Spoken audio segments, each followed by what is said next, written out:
Hello, founders. Welcome to Startups.com. We are live. We come to you every Tuesday, Wednesday, Thursday. Tuesdays are one of the best days because we do pitch decks. And so we are going to be doing a pitch deck review. In fact, you all get a 3 for today. This is super exciting. We're going to do 3 pitch decks, and we'll be asking the question, does it unicorn? We're talking not just, can you raise money, but we want to get deeper into that. I'm joined always by a partner in crime, Dr. Will Schroeder. Well, pitch deck doctor. Dr. Will Schroeder, thank you. That's how we refer to him. 9-time founder, 5 exits.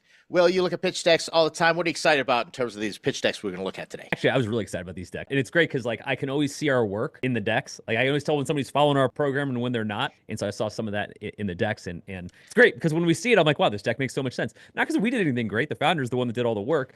It just, they used, a format that just makes sense. And so I love seeing it. We get to be like armchair pitch deck critiques or armchair founders or whatever you want to call it. It's a lot of fun.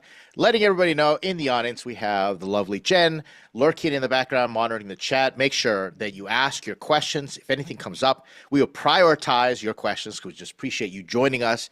Use the chat box or the Q&A box. Abscond our agenda, derail us, challenge us, ask us anything about pitch decks. We are here for you.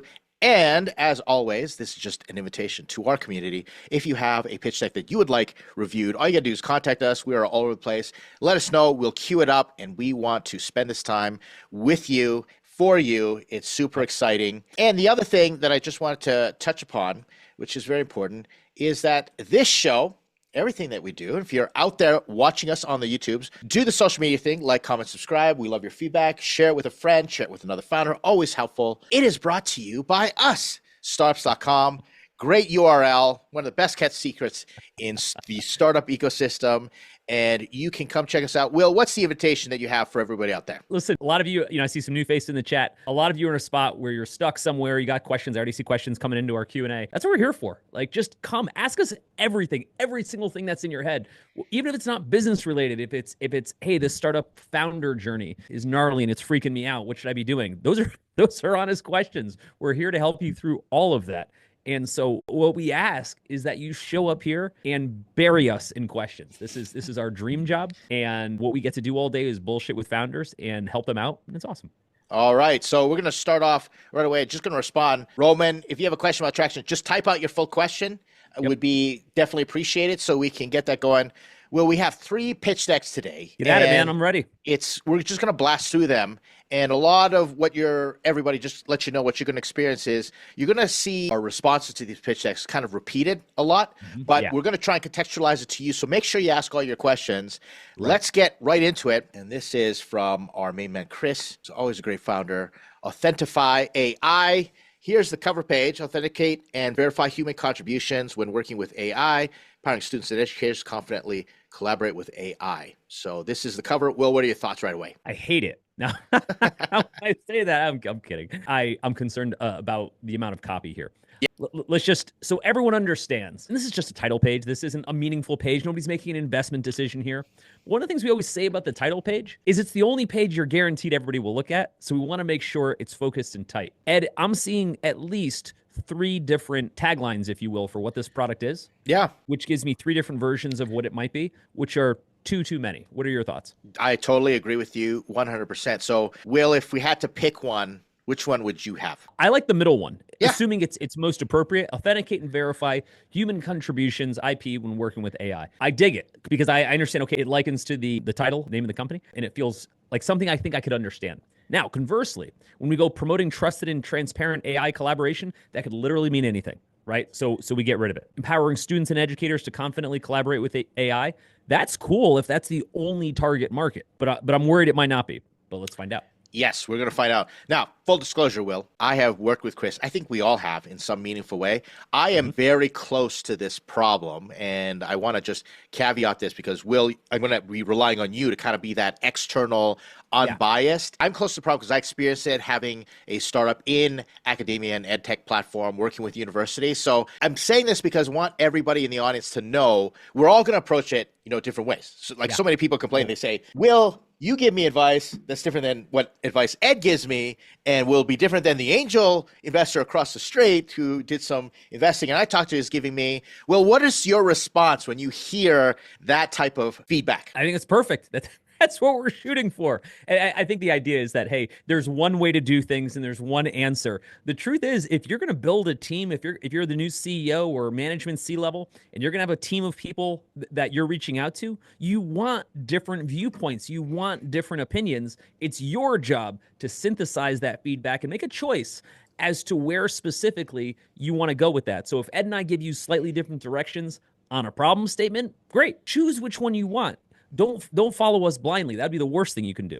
Most of our stuff is grounded in the same concepts, but we try to give you different versions of how you could attack a problem. Absolutely. Okay, so moving to the next page, we're going to zip through this. Problem: universities represent 200 million students globally that are failed daily by reactive AI detection tools that actually harm students, exhaust educators and parents, and erode trust in academic integrity. U.S. universities with approximately 16,000 students spend $112,000 annually on faulty and harmful reactive AI detection tools. What do you think? This makes no sense. Now, bear with me, okay? And again, I'm not trying to be critical. Like, and one of the things, like, for those of you that joined us live or end up watching this later, Ed and I don't sit around and say, like, how do we offend a founder, right? Like, and, you know, we're not kid gloves either. But when I say this, I say it out of respect and out of concern. So, Ed, if we could flip back to that slide, if you wouldn't mind. Here's what I'm going to say. And Ed, this is perfect because you've been close to this. You've been close to this. So maybe there's part of your lens that you don't see, okay? How about this? 200 million students globally that are failed daily by reactive AI detection tools. Failed how? Yeah. Also, what's a reactive AI detection tool? Yes, it's not clarifying. And again, I just want to reiterate, double click what you just said. I knew what this was because I'm in it. Yep. I have the inside language and I understand. So it's really great to hear what Will is going to say. Right. And so, and this is the crux and challenge of every founder building their own deck before they show it to other people. They don't even see this blind spot, and it's not their fault. They're smart. They don't see it because how do you remember that other people don't know something you know, right? So again, let's isolate this because it's really important. They're failed daily by reactive AI detection tools. Failed how? What specifically failed? We forgot to mention that. And then we talk about reactive AI detection tools as an assumption that anybody knows what that means. Kind of hard to understand what failed if you didn't tell me. Kind of hard to understand how reactive AI is the problem if I don't know what it actually does. And Will, what if we just said right out, like, first, we want to know how many universities or how many students we're dealing with. And if we just said this many universities, this many students are subject to, I don't know, lower grades or they're penalized by their teachers because of crappy AI detection tools that can't tell whether it's, authentic to the student or not. Just really basic language explaining the problem. Let's go deeper than that, okay? So Ed, what's failing specifically? What were they trying to do that failed? What's happening is these universities are buying these AI detection tools to make sure, because this is a massive problem, right? And these detection tools are not accurate, so students are getting wrongly accused. Pause for a second. When you opened that statement, you said that they're using these tools because why? What are they using them for? They want to ensure that the students are doing original work versus getting ChatGPT to write their paper for them. We didn't say that in any of this. Exactly. When we say that universities have 200 million students where they're trying to detect original work that's not been AI generated, but it fails because XYZ. Perfect. Right? Okay. And this is a costly issue for sure. Correct. So in that case, we will have isolated what the issue is, but what we're missing here is we didn't say why it failed. We just said it's harming students, exhausting educators, which I understand, but it's actually not saying what went wrong. Mm-hmm. Perfect. Okay. So we're breaking down the anatomy of this, and Chris knows this feedback, so I know he's working on it for sure. Let's get right in solution, moving along. Authentify AI is a proactive blockchain-powered software platform that verifies academic authorship in real time. We protect students' integrity, relieve professor and student workload, and improve university reputation. And then there's a bunch of information. A lot of this is mapped to a problem that we didn't say was a problem. Mm-hmm. Okay, which is a huge disconnect. For those that are watching this, you got to understand your problem statement and your solution statement should be absolutely tethered together. You're not allowed to say on your solution statement that you solved something that you didn't say was a problem 5 seconds ago. Okay, that is called a tangent, and that's where you lose it. Now, Ed, part of that, we say this is a blockchain-powered tool, but we don't explain why the blockchain was required whatsoever. Yes. And that's where the disconnect starts. Yeah, you don't have to, Will, when you're pitching investors, you don't have to add extraneous information. Oh my gosh, and it does this and does this. So just to reiterate, so let's really explain what Will was talking about. If you say, let's say 10 million people waste $2 billion a year doing this because it's slow, manual, and expensive, then you just say, we built this cool thing that does it now fast, automated, and it's 90% cheaper. That's literally what you have to do. You don't have to get into the, oh, but it's on blockchain and this and that, and it's going to transform the world and all those things. It literally is problem, solution. Investors like, okay, I get it. Let's move on. Also, when you enter a new piece of information like that, when you say, hey, it's blockchain, I immediately think, why? Exactly. Right. Because you didn't set that up. Is blockchain required in order to solve this problem? If this was not on the blockchain, could it not be done? I would introduce that in the problem statement that says the reason it can't be done is because it lacks a specific performative attribute that only blockchain could solve. Now, here's the thing. Let me move in. This is my inside information. You don't even have to mention blockchain.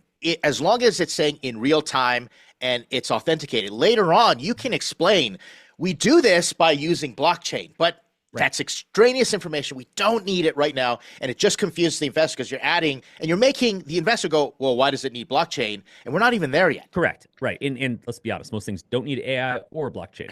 That's a whole separate discussion. Okay. On top of which, let me just add, Will, you might have comments on this. This, we don't need all of this. This, we can go later on in the how it works and all these things. But man, this is just one stark headline up at the top is good enough for investors. Will, verify or deny? I agree. And here's the thing. The best problem and solution statement have the fewest amount of words. I know that sounds like an odd heuristic to push toward.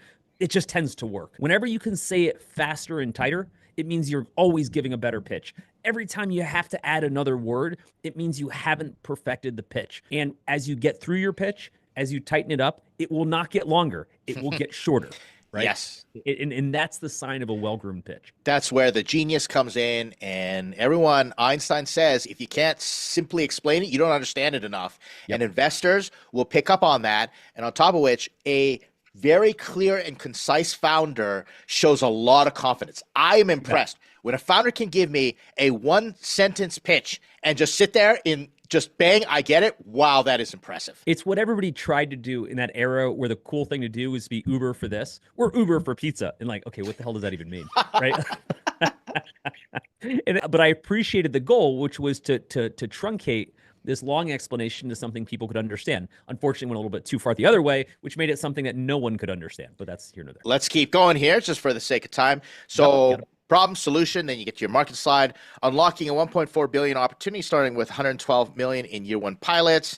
And then basically there's a statement on what it does. And then you got TAM, SAM, SUM. And then we start with one university and we go from there. A lot going on in this slide, Will. Here's what I want to convey, if not these words. If we can make this work in our initial pilot and or what we call our beachhead market, where we're first starting with our highest and most probable customers, right? The ones that are standing outside the Apple store for 2 days to buy our product. If we can make it work with them, we then have an opportunity to scale this to what's essentially our total addressable market or our TAM. But what I want to hear are two things that are kind of missing here. Number one, who are your best customers? And why are you starting there first? You know, right at the bottom where we're talking about SOM, why are we going after this customer segment right now with the tiny amount of money that you're about to give us? And why is it that if we get this right, this is the second part, that the full TAM is clearly exactly a fit for us? Yes, you're explaining the logic, thoughtfulness, insightful. For the sake of time, Will, just because we could rip apart and critique all the market slides. Here all day. Yeah, just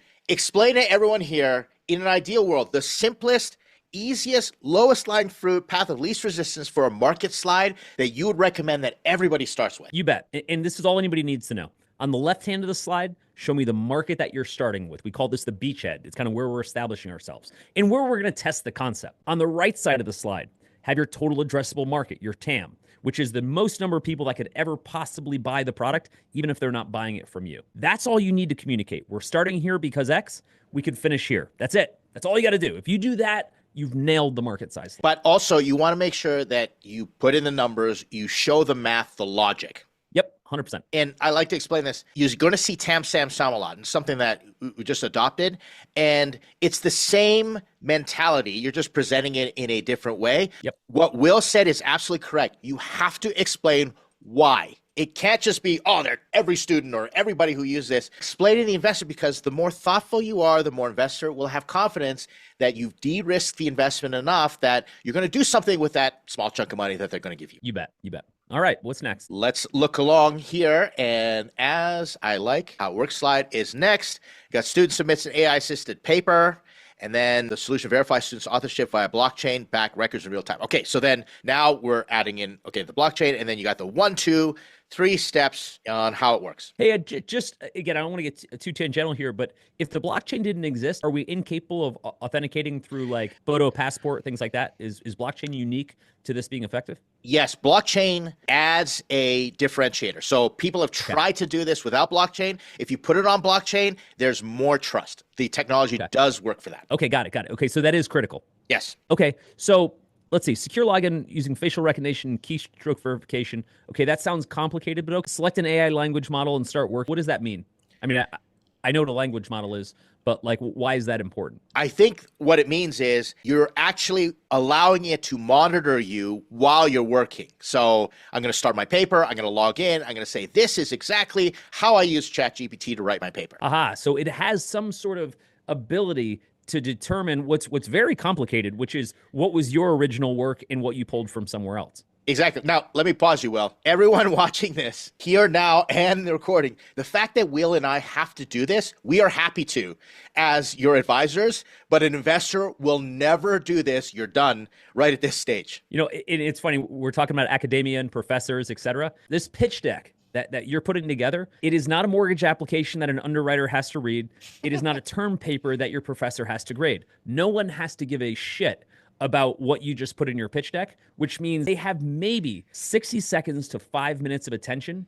And the moment we trip up with complicated stuff they don't understand, just move on to one of 100 more decks. Yeah, let me be totally brutal with what Will just said. He just segued perfectly. As an investor, or, in my case, when I was a general partner or I was an analyst, I knew that right around the corner, there are literally 12 other founders trying to solve the same problem that I can look at. So I'm just quickly eliminating. It's not like this is the only chance I have to look at a startup that's going to solve that problem. Literally hundreds of other people are waiting for that spot to get in front of that investor. And Ed, if I can build on that a little bit, when you look at enough decks, as we do, the decks that have had time put into them where the founder has taken the time to refine their pitch, really usually make it shorter, by the way, refine the pitch and refine the deck, stick out like a sore thumb. And all the other decks you tend to see look like hell. The hell is the baseline, right? Decks that look like hell are the baseline. The decks that are well presented and they're punchy and they're to the point are the golden seed. It's what everybody's looking for. And it takes 2 seconds to spot the good ones from the bad ones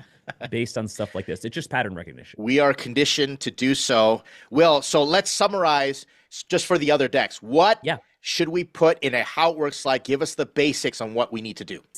The way to approach this is simple. It's a 3-step process. You don't have to use 3 steps. This just tends to work. The first step is simply, what problem was your customer trying to solve when they started this? A lot of times people say, yeah, but I said that in the problem slide. Huge assumption that anybody remembered what you said 5 seconds ago. I mean, logically you would think so, but it doesn't work that way. That's like me going back and saying, hey, what's every commercial you just watched in the past 10 minutes? You're like, I don't know. That's it. No one has memory that specific. So step 1, say this is what the problem was for the customer. If it was a problem for the professor, it would say professor needs to grade 50 papers and needs to do a quick AI check on all of them. Step 2 is how did they use the product? Now, a lot of people look at that and they say, oh, you want an instruction manual for every step. No, that is not it. I just want to know what they did. In other words, you can say, used our importer tool to run all 50 papers through and then provide a report to say which papers require some level of grading or additional concern. So I just want to know how it was used. I don't want an instruction manual for every step. Just give me the synopsis. The third step, so important, is what was the outcome when they did step 2? The outcome was what would normally take them 30 hours to be able to do research, et cetera, they were able to accomplish in less than 30 minutes at a fraction of the cost. That's the outcome. That's step 3. Problem, mechanism, outcome. Works beautiful. These are the basics, everyone, and you are going to be so tempted to get it complicated and sound smart. You're not going to sound smart. In fact, you're going to be the opposite, if you can put it in these 3 steps and explain it, where investor goes, yeah, wow, that makes a lot of sense to me. Now I know why you need to use blockchain, or now I know AI is coming to it. Then you are so far ahead of the curve. Will, I'm going to accelerate this further, and I'm going to just start off right away. And I know what you're going to say. We can talk about this maybe a little more. But everyone, business model slide is how you make money. So all you need is a headline at the top and say, we charge a monthly subscription starting with freemium, and then we charge a percentage, done. And then maybe have a little pricing guide in terms of if you battle tested your prices, make sure. But all this, you don't have to get into this. We do not need to know. I just want to know how you're going to charge for it. And Will, this is a question that I asked because I said, wait a second, are students paying for this? Are universities paying for it? I didn't understand. And I had to go back to the founder and explain, and that's the reason we want this slide to be structured the way I just said. 100%. You dove right into that. You're like, look, we charge this amount on this tier, et cetera. And this is just how we make money. It doesn't have to be complicated. What you'll hear from us over and over for a reason is that the goal here is to simplify. The goal here is to use as few words as possible in order to just get the point across. What you want to avoid being is comprehensive. This is not the place to be comprehensive. This is the movie trailer. It's not the movie. The movie where you just explain everything is either in a presentation, in diligence, in a million conversations back and forth. This is a 12-slide, 1 to 2 sentence per slide document that just gets people to lean in and ask questions. Let me pause for a moment and open up potential can of worms, Will. This is a good conversation. So right now, what happens, I think founders just take their business models for granted. Yeah. You don't understand how much investors dig into business models. Take for granted, every other company charges on SaaS subscriptions, and so we're going to charge SaaS subscriptions. But there are things that innovate and change. So right now we're seeing a shift, Will, from monthly per seat subscriptions to usage, which I'm starting to pay for. Like I pay literally like 0.9 cents per AI transaction. Like I've gotten away from monthly subscriptions. Same with video games. We do our video game for free, and now we're charging like $10 for loot boxes. But now people are bouncing back, pencils swinging the other way and saying, we're just charging $70 per our video game. And people are saying, wow, that's innovative. So if you don't think through your business model and you just assume, man, that's not going to work well for you, Will, I'm sure you're starting to see business models change. And that's why this slide's so important. Yeah. And again, it doesn't need to be complicated. You're saying, hey, we charge $7 per month, and it goes up based on this rate, great. That's all I need to know. I'm good. I don't need every detail of every possible outcome of your business model. Take a look. Go to market strategy from pilot to scale. They say they're going to start with mid-sized universities, scaling through partnerships and become the standard. And then there's the pilot phase, initial launch, and the scaling phase. Right. I'm pretty solid with this. So I'll tell you what I like about this slide, Will, is there's actual strategy. Right? Okay. It's not just a laundry list of, we're going to go viral, we're going to use Facebook, we're going to pay for ads. It actually starts to explain, okay, we got a pilot, initial launch, and a scaling phase. What do you think? I like it. I like the fact that each of those phases has a specific goal attached to it. I know that sounds odd, but a lot of people forget that, right? They just say, here's what we're going to do, but they forget to say, here's the goal. So I do like the fact that it's very clear where you're at and what the goal is. Maybe I'd have a time period attached to some of those, but not the end of the world. Right on. Competition. This wasn't it. Actually, I give kudos to this one too. I thought it was well thought through, but I'm really close to it. What do you think, Will? Okay, so couple things. The first thing, it says the only platform combining real-time verification and blockchain trust. I would want to say that differently, and I always want to have the headline statement there say, this is what our customers care about the most. Universities care more than anything about getting a real-time response that can be trusted on the blockchain. That is their primary motivator for making a buying decision. And oh, by the way, that's what we do best. But I think that framing goes a long way. I hate it when people say we're the only platform that does something. You could be the only platform that does something nobody wants.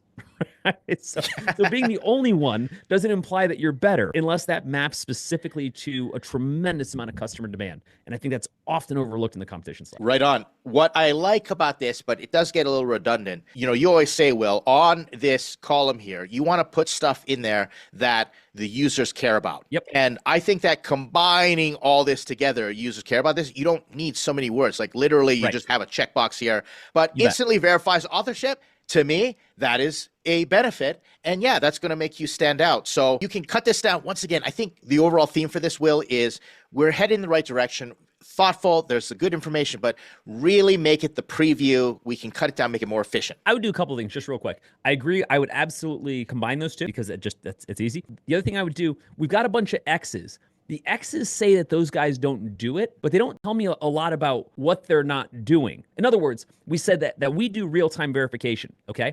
Now, is it the case that none of those companies does anything real-time? Or is it the way that they do them crappy? That's a good point. In other words, here's a much better way to put it. Instead of saying real-time verification, I would say we can verify authorship in 9 seconds. Plagiarism detector takes 20 minutes. Yes, perfect. Right? That gives me a very powerful mental model of why someone said I want this versus that. When there's just an X, it kind of takes away from me understanding at all what the X is about. Yes. And everyone, Will, I don't know if you've ever experienced this, but I just want to say this here. Investors, when you get to due diligence, they are going to expect reams of research in your data room. We said, send us all your research on your competitors and put it into a file. Don't need it in a pitch deck. And so if you've done that, you can do a competitive analysis like Will just talked about. You bet. All right, let's keep going. All right. So here's the team and founder, co-founder, and the bullet points. Well, I like this slide. It was good for me. Okay, good. It felt a little bit wordy for me. Again, it's kind of a common theme. Here's the first thing I would do, Ed, and you could appreciate this. If you said, hey, Will, will you help me out? I'd say, cool. First thing I'm going to copy everything on this slide. I'm going to put it into ChatGPT, and my prompt is going to be this. Say all of this in half the words. Exactly. And by the way, you can take that on every single slide you have. And even if you don't use the output specifically, it'll prompt you to say, oh, you know what? That actually does sound the same, and I didn't have to use as many words. With this, Ed, this is density of text. Yes. No one will ever remember this, right? No one is looking for a long narrative to make me do a lot of work and read. I'm going to scan. Now, 2 things are going to happen when I scan. One, I'll first pick up on any visuals that are on the slide, okay? The best visuals that you always want to have on your team slide, if you have them, are notable logos, right? The team worked here. The team went to school here if it's a notable university. The team worked on this client. It doesn't just have to be places you worked. It can be clients you worked on. I ran an agency, and our clients were BMW, Best Buy, Chase Bank, etc. Massive, well-known logos that people will transfer trust and authority to. It's a big one. The second thing I'm going to look for is what on there directly maps back to this opportunity. I don't care if you like long walks on the beach, right? I don't care how many kids you have, unless it's something about kids, right? I don't care anything about you. I just want to know, and I'm not trying to be a jerk about this. I'm just saying for our own benefit as founders. The investor just wants to know what about your experience specifically speaks to this opportunity, right? That's all we're looking for. So just cut that down to what maps back to this specific opportunity makes you badass. And it's a great demonstration because, I love this team. I love Chris. I love the founders. And so, you get a little starstruck. And then I just take all this for granted. This is the reason we do this feedback, everybody. Okay, traction. So, Will, I'm going to start this off. You always say traction. You need to know the state of the product. You want to communicate that. You want to explain, hey, what are users saying? Have we validated users? Customers. Yep. And then on top of which, growth. So what type of growth is happening? That's what we want to do. So based on this, Will, we've got some milestones, what we achieved, how we achieved it. And they have explained some of it. What do you think? Okay, I like where it's going. Couple things. I don't think the date stamps are relevant because I don't think that there's anything time-based about this pitch. I don't think I need this. We've already said progress over the last 10 months, so I can kind of assume this is within that window. The milestone on what we achieved, I almost want to make this 2 columns. I almost want to say the milestone is what we achieved. We validated market need, 80% of surveys, just something like that. I would keep it tighter. And how we achieved, boy, kind of feels like the same. It kind of feels duplicative. Honestly, get it. You ran a survey. You could say we surveyed 100 participants, 80% said yes. That's literally simple. Ed, I normally don't see a 3-column format like this. Right. So this feels like, I appreciate the sentiment of what they're looking to accomplish. My thought is it feels a little bit heavy. In other words, I honestly believe for that first milestone that I can just say, hey, we surveyed X number of people and got this kind of response. For the prototype development, I genuinely believe we can say, here's where we are with the prototype. I think we can bring this all into one. I would make this even simpler. You literally could have 3 bubbles and say prototype in development, 100 surveyed, 80% said yes, we're talking to this. That's it. Literally make it that simple. Also, let's pause here for 1 second just because what I'm going to say applies to every slide and everything you do. The slide, if it's not memorable, if the audience can't remember what they just saw, it didn't exist. That tree falls in the forest. Is there a sound kind of idea? And if you're not sure, if you're like, hey, is this memorable? Easiest test in the world. Take the slide, give it to really anyone, have them take as much time as they want on the slide to read it, digest it, etc., and then have them close their eyes and read it back to you. If they can't remember what was on that slide from reading it 3 seconds ago, it failed the memory test. So now take that even further to someone who wasn't just focused on this slide. If the investor clears out this deck and is done with this deck and moving on, and they kind of can't remember anything you put on that deck, it's failed. So we want to keep it very focused and very clean. That's a tough test to pass. It is. But if you can do it, it's very effective. Here's the last slide. I think it's the same theme. Well, I appreciate the basics foundation. I'm asking for 2 million, 18, 24 month runway. I don't like it when people say I need this amount of runway, but I like the fact that we're going for milestones and achieve 500K ARR. But the rest of the slide, too messy, too much information. Don't need it. In this slide, it does help me to know roughly where the money's going. And I don't think the team went over the top on roughly where the money's going. Yes. Right? 4 categories. To be honest, if you look at 10 decks, you're going to see 10 ask and spend slides that look almost identical to this, because everybody puts their money in roughly the same place, right? It's not like there's this one hidden line item like build secret vault on side of mountain, right? Like everybody kind of puts money in marketing and engineering, whatever. Again, you don't need to over explain it because it kind of all works the same. Now, secondly, the most important part of this slide that most people totally overlook is where will we be at the end of it that will make the next round of funding incredibly attractive to the next round of investors. Yes. Okay, so let's just take a look at this for a second. This funding enables us to finalize our product, validate pilots, and achieve 500K ARR within 24 months. Awesome. I dig it. Okay. But what about that is going to put us in a great position in the future? See, funding is all about milestone. It isn't just the fact that we finalized our product. What will happen once we finalize the product? That's what I care about as an investor, because I know you're going to spend all my money. But that's a given, right? What I need to know is when you're done spending all my money, how easy is it going to be to raise more money? What we have accomplished, and why is that important?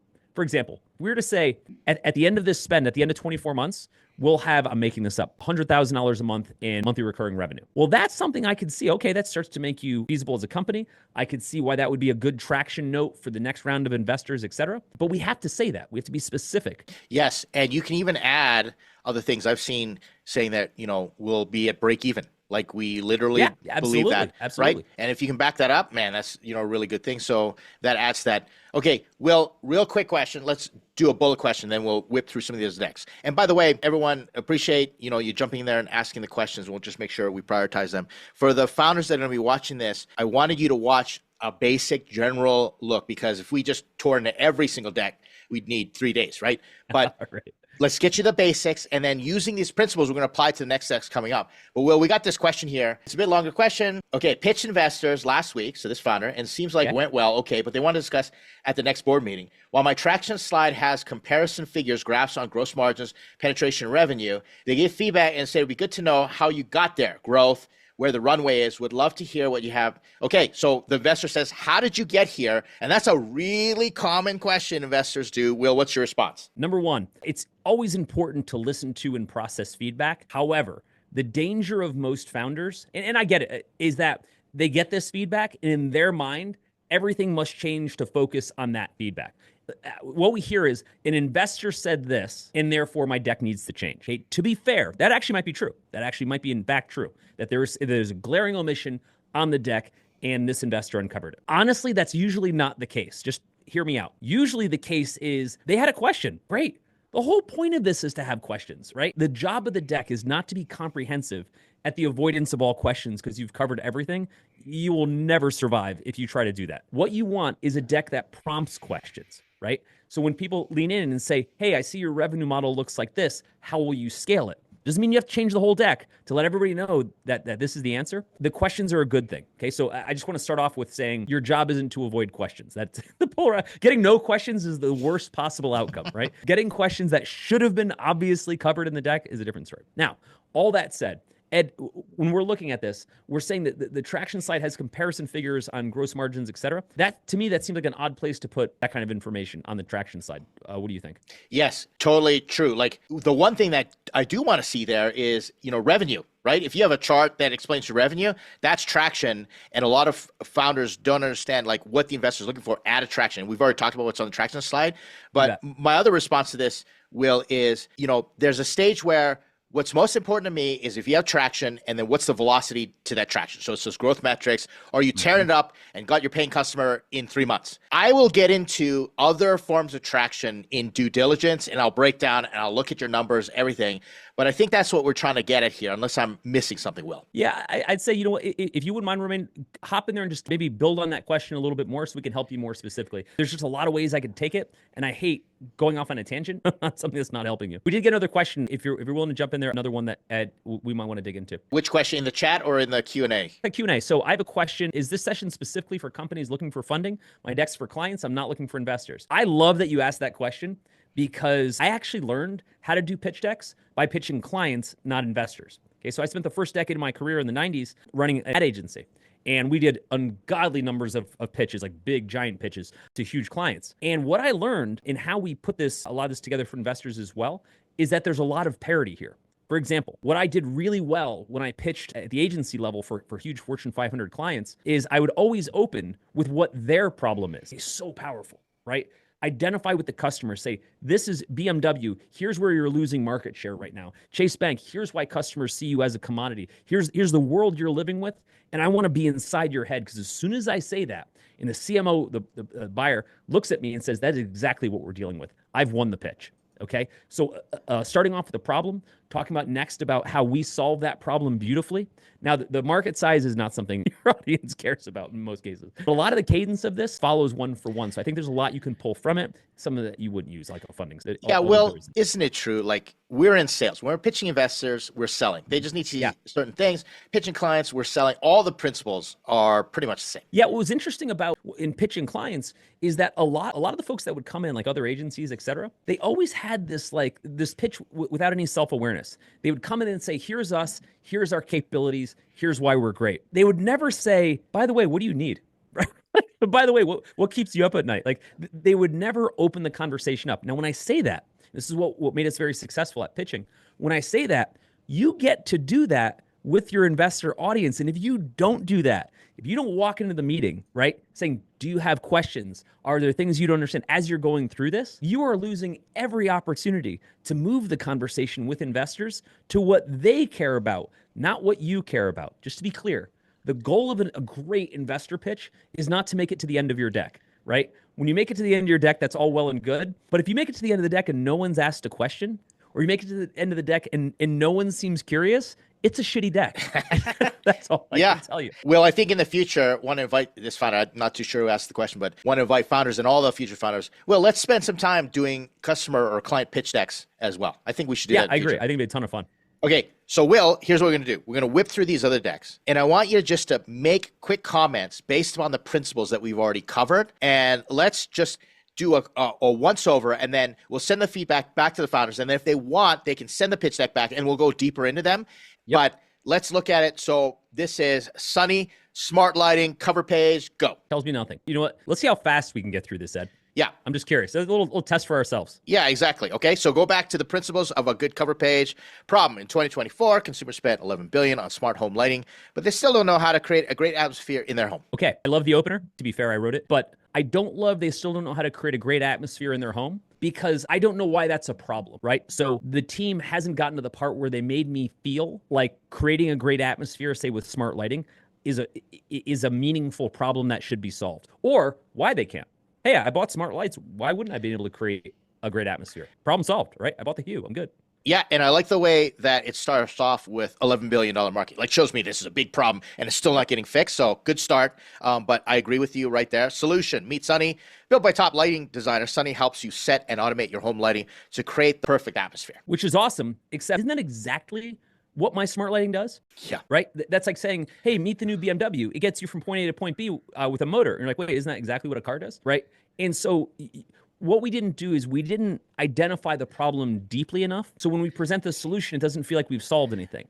And look, we'll get there. We'll do 1,000 iterations until we figure that out, but it's not there yet. Exactly. Well, you say this all the time, and this is the issue that I had, is like, if you would have told me and explained to me why the perfect atmosphere is a problem, well then, yeah, this solves it. But right now I'm kind of lost. You bet. Market, smart home lighting market is huge and growing. Here's your TAM, SAM, SOM. Here's what I would say on this one. I don't think anybody's going to question that your market size is huge. I think what you have to zoom in on here is, why is adjusting a mood an important part of the market? Okay, see, just saying the lighting market is huge doesn't mean that your market is huge for what you're trying to do. Okay, so people buying billions of dollars of lights that don't give a shit about changing their mood isn't your market, right? Right, yeah. Our market are this subset of customers that really are concerned about mood and management. Yeah, right away, I go, $11 billion market, like, that's not your market. That's everything to do with smart lights. That's not you. So do what Will said and focus on exactly the problem that you're solving for. You bet.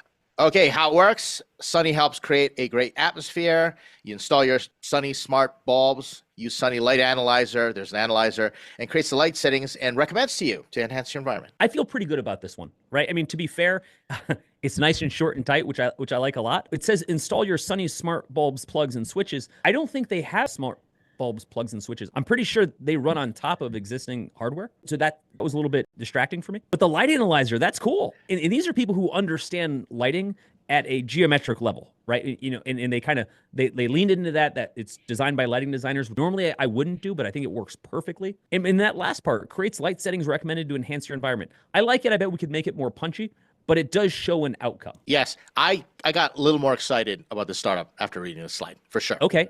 Ed, you know what I would have loved to see from a picture standpoint? I would love to have seen before and after. Oh, yeah. That's a big right? difference here. Yeah.